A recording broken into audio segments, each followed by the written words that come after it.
বিসমিল্লাহির রহমানির রহিম।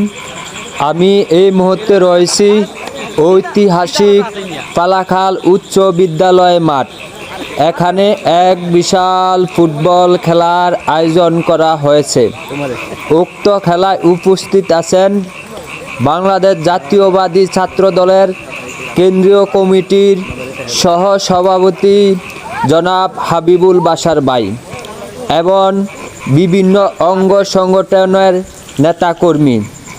আরও উপস্থিত রয়েছেন দূর দূরান্ত থেকে আগত দর্শকবিন্দু, প্রায় 1-2 হাজারের মতো রয়েছে।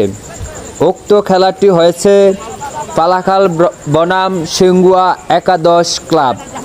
তো অনেক সুন্দর একটি খেলা হয়েছে, কেউ কারো ঘরে ছাড় দেয়নি। উক্ত খেলাটি শেষ মুহূর্তে ড্র হয়েছে।